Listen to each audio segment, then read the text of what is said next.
Sob, apa hukumnya punya tanah yang sudah sertifikat tapi sengaja tidak dimanfaatkan? Pertanyaan yang sangat kacau. Iya lagi. Apa hukumnya punya tanah yang sudah bersertifikat tapi sengaja tidak diusahakan? Kalian pernah tahu nggak sob? Tanah kalian yang sudah sertifikat tapi sengaja tidak diusahakan itu bisa menjadi objek penitipan tanah telantar dan itu nggak kacau sob. Hah? Terus yang kacau itu gimana bro? Yang kacau itu apabila tanah kalian sudah diusahakan, dimanfaatkan, dan digunakan serta dipelihara sesuai dengan peruntukannya sob. Maksudnya dimanfaatkan gimana nih Sob?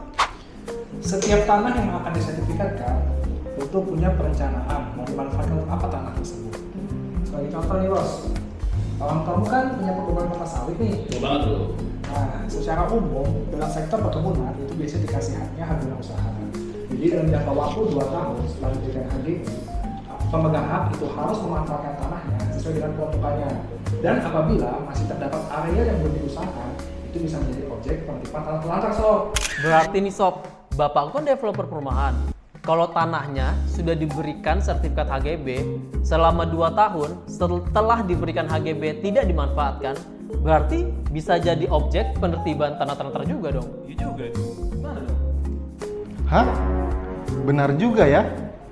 Waduh, bahaya dong ini bro. Gue takut nih. Jujur orang tua gue tuh punya SHM di mana-mana. Iya lagi. Gue takut nanti kedepannya tuh bisa jadi penertiban objek lantar-lantar nantinya.